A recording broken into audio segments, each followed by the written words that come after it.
আমি না পাকে চক্রে পড়ে হয়তো এরকম, কিন্তু আমার বাবা অনেক অনেক বড় মনের মানুষ ছিলেন গো বৌমা।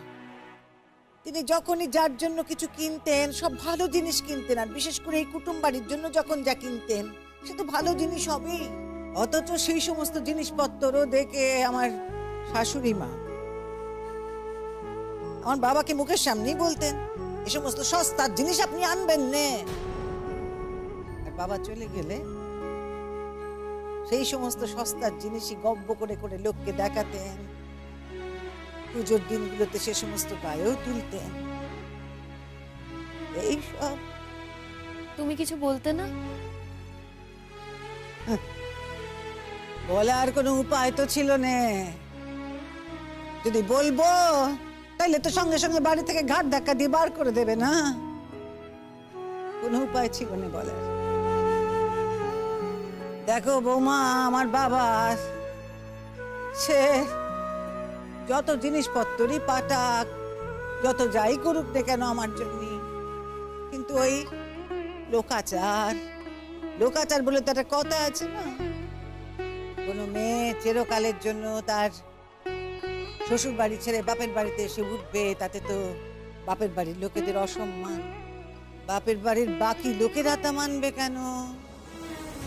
আমার বেলাতেও কেউ মেনে নিতে পারেনি গো বৌমা।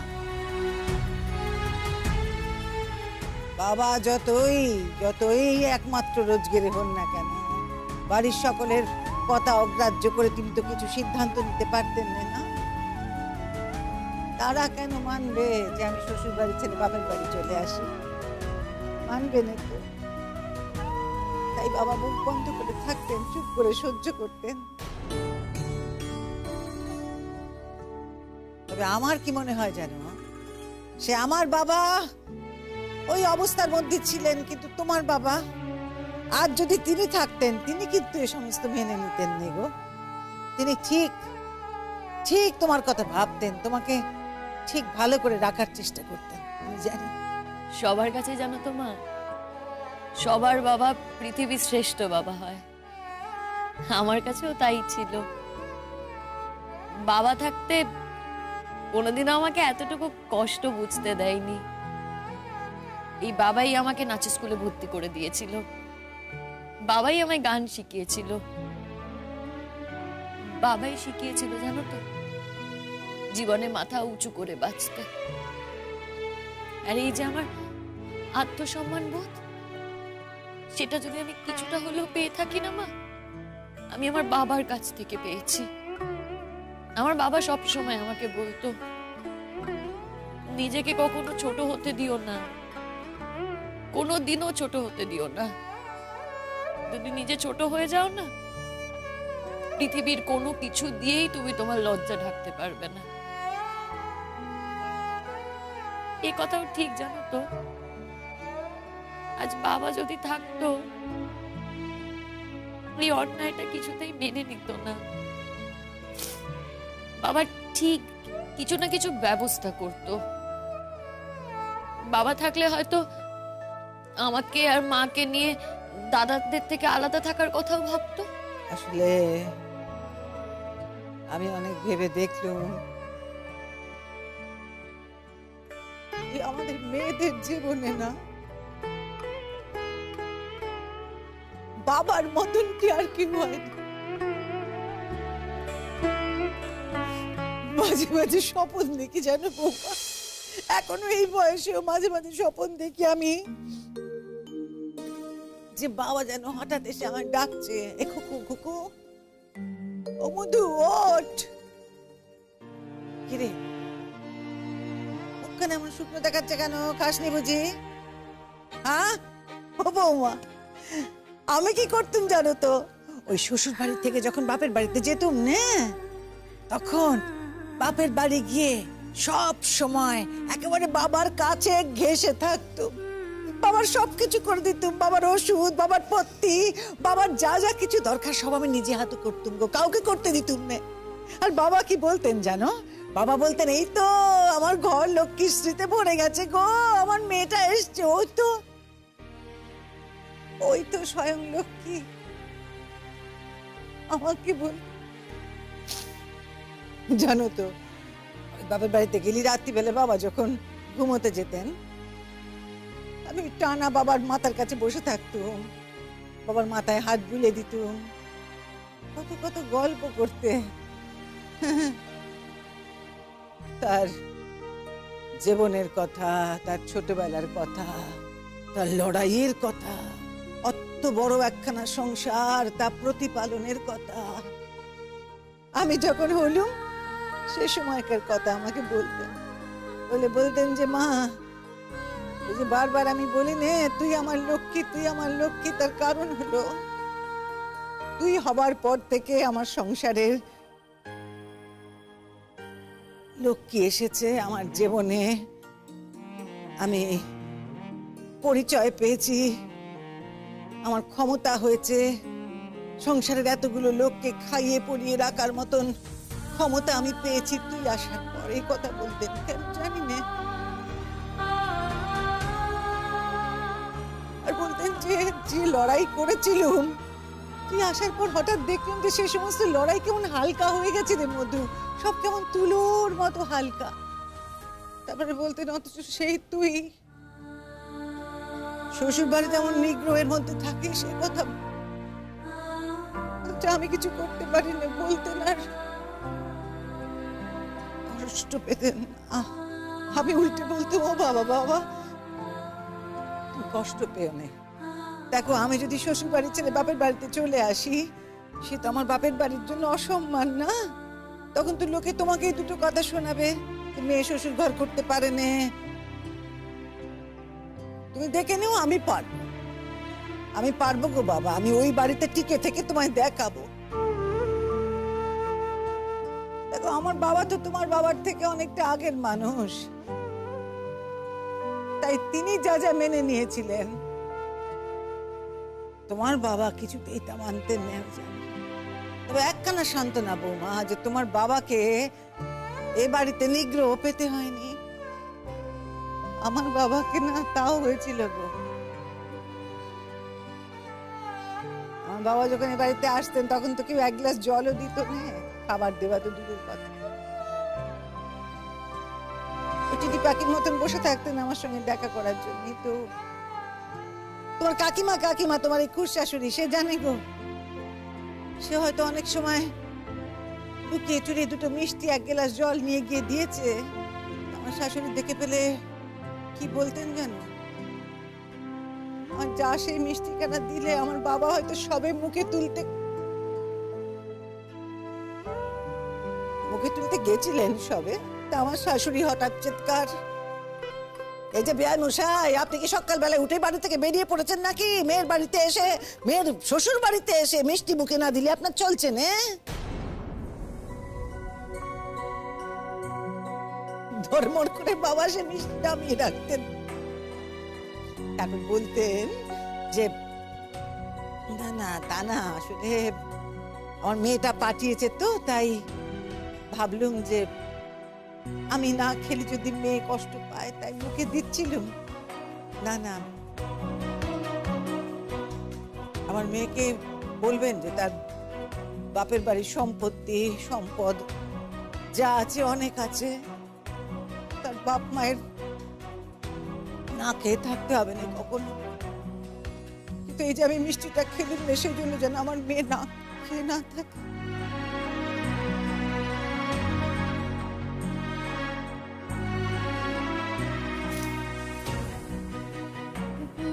কাঁদিস কেন তোরা?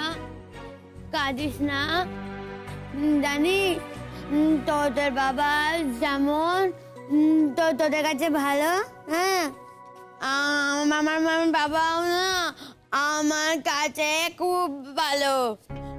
তোদের কাছে হয়তো আমার বাবা ভালো না, আমার বাবা তোর কাছে ভালো না, কিন্তু আমার বাবা আমার কাছে খুব ভালো। আমার বাবা চলে যাওয়ার আগে আমায় বলতো, মা তুমি ভালো মেয়ে হয়ে থাকবে, তুমি না মাকে বিরক্ত করবে না। হ্যাঁ, মার ঘায়ের ওপরে অনেক বোঝা, তুমি মাকে একদম জ্বালাতন করবে না। হ্যাঁ, আমি যখন মাকে বলতো যে ও বাবা বাবা ও বাবা তুমি এমন করে কেন বলছো? হ্যাঁ, এমন করে বলতে হয়?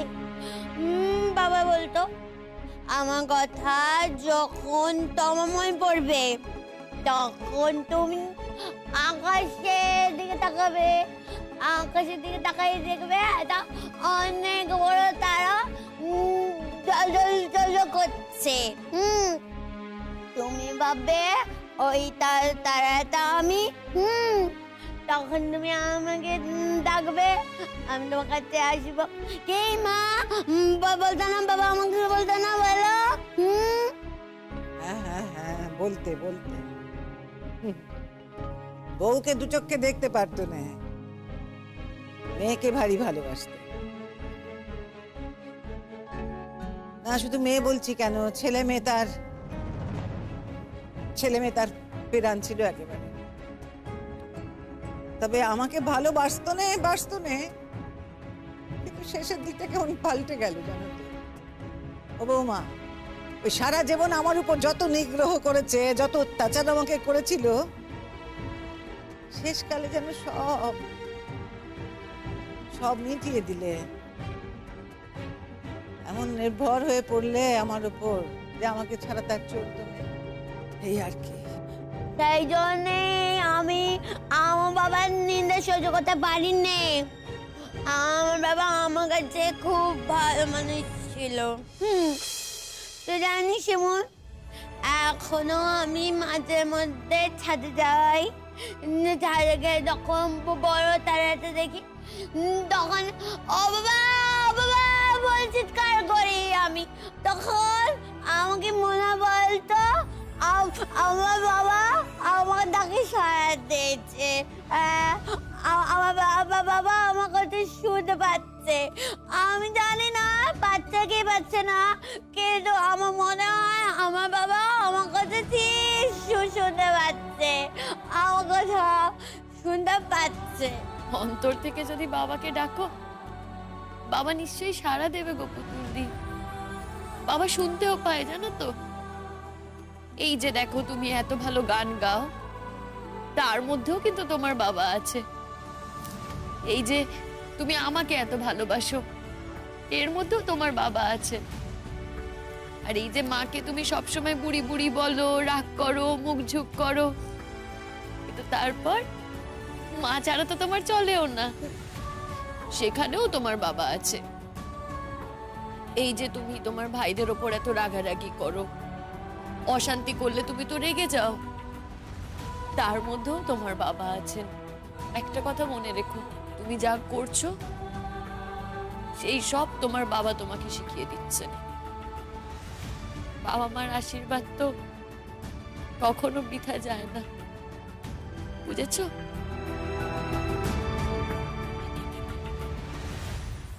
ও বৌমা, কি হলো বলো দেখি। আমার এই মাঝে মাঝে আমার কেমন ছোটটি হয়ে যেতে ইচ্ছে করে গো। কেন বলো দেখি? ওই যে যখন বাবাকে স্বপ্নে দেখি না, তখন কিরম মনে হয় যে আমি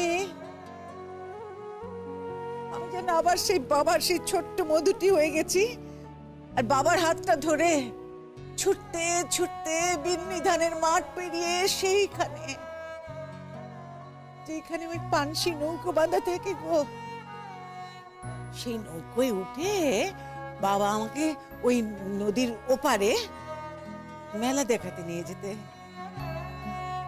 কত রকমের মেলা, রাসের মেলা, যাত্রা পালা হতো, শোনাতে নিয়ে যেতে। আমি, বাবা তো বড় মানুষ, আগে আগে চলতেন, আমি তার সঙ্গে পাল্লা দিতে পারতুম না। আমি লাফিয়ে লাফিয়ে লাফিয়ে লাফিয়ে তাকে ধরার, তার সঙ্গে সঙ্গে সমান তালে হাঁটার চেষ্টা করতাম। ওই ছবিখানা কেমন একটা অক্ষয় হয়ে আছে আমার মনে। আমার মাঝে মাঝে মনে হয় ওই স্বপ্ন দেখলে যে আমার বাবার হাতটা ধরে ছুটে ছুটে সেই ছোট্ট মধুটি হয়ে বিন্নি ধানের মাঠের উপর দিয়ে পেরিয়ে যাই। মনে হয় বলি, ও বাবা, তোমাকে আমার বাবা বলে বাড়ি ডাকতে ইচ্ছে করছে গো বাবা, আমি তোমাকে বাবা বলে ডাকতে চাই। বলে, জানো বাবা, তোমার কুকুর সকলের কাছে এখন বড় হয়ে গেছে, বুড়ি হয়ে গেছে, কিন্তু তোমার কাছে তোমার কুকুর ঠিক তেমনই আছে। বলবো, আমি জানতে চাইবো যে তুমি তোমার কুকুর হাত ধরে আবার সেই বিন্নি ধানের মাঠ পেরোবে কিনে বলো, আবার সেই পানসি চড়ে নদী পেরোবে কিনে বলো, আমাকে যাত্রা দেখাতে নিয়ে যাবে কিনে বলো, পুতুল কিনে দেবে কিনে বলো, বলো না বাবা, বলো বলো।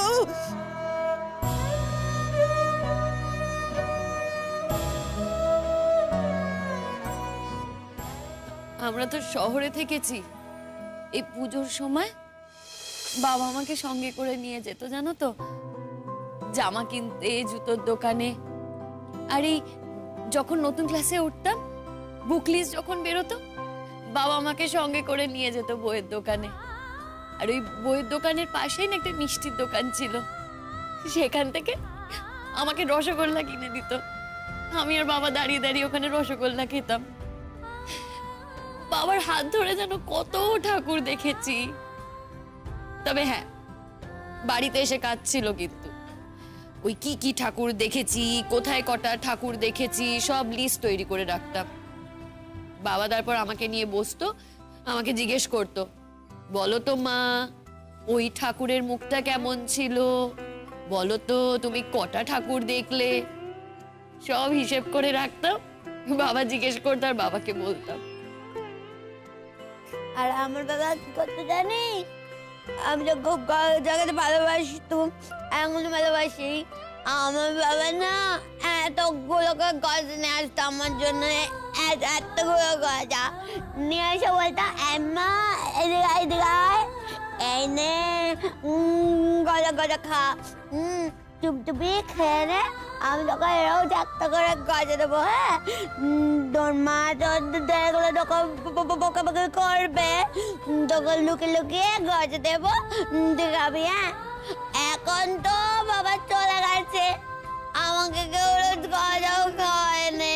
এ আবার কি এমন ব্যাপার বলো তো? সামান্য তো গজা, এর জন্য কাঁদতে আছে?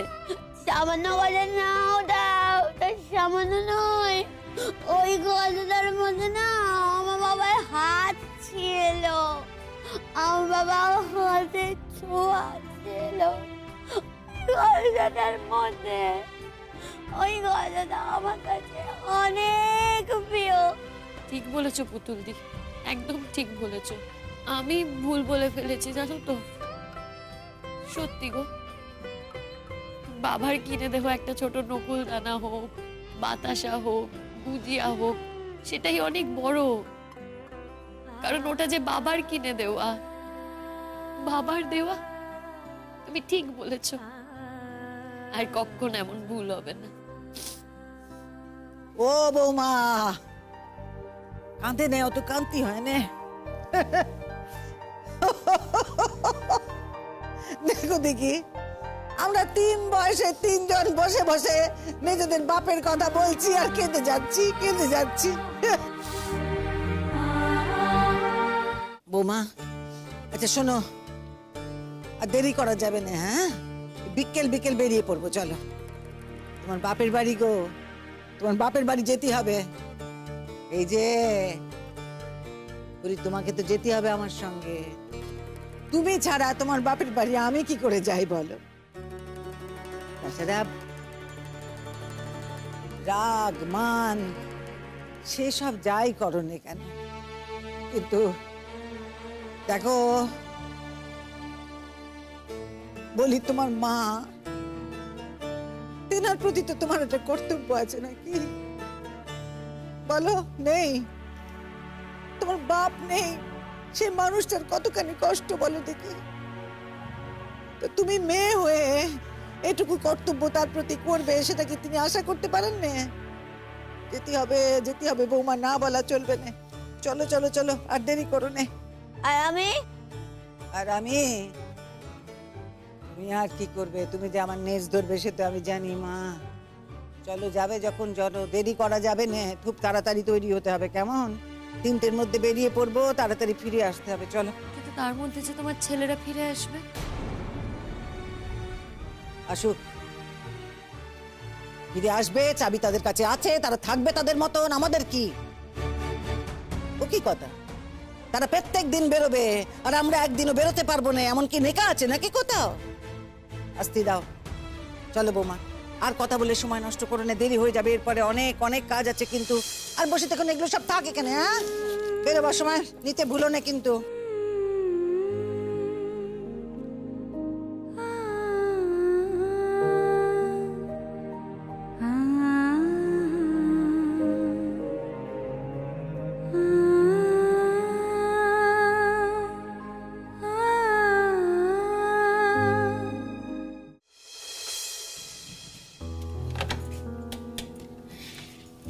মা এসো এসো, বড় বৌদি ভালো আছো? মা এসো। কি ব্যাপার, তুমি হঠাৎ? ঠিক দেখছি তো নিজের চোখে। ও কি কথা? হ্যাঁ, বলি এতদিন মেয়েটা তোমাদের বাড়িতে আসে নে, তোমরাও তো কেউ যাও নে তার খোঁজ নিতে, সে কেমন আছে না আছে। তাইলে এখন এসেছে আর বিধি বিধি কথা কইছো? তা নয় মাসিমা, আমরা তো জেনেছি আপনার বৌমা এখানে এসেছিল বন্ধুর বোনের বিয়েতে, আনন্দ ফুর্তি করেছে, কিন্তু আমাদের বাড়িতে আসেনি। এসব কথা তো আর চাপা থাকে না, তাই না? দেখো, আমি না কোনো কিছুই গোপন করিনি। তাই তুমি যদি মনে করে থাকো যে আমার শাশুড়ি মাকে এই কথাটা বলে তুমি আমায় কেস খাওয়াবে, তাহলে তোমাকে বলে রাখি, আমার শাশুড়ি মা সব জানেন। শাশুড়ি মাকে বলেই আমি এসেছিলাম। হ্যাঁ, আর তোমাদের বাড়িতে আসবো না বলে আমি আসিনি। এর মধ্যে আর বেশি কি আছে?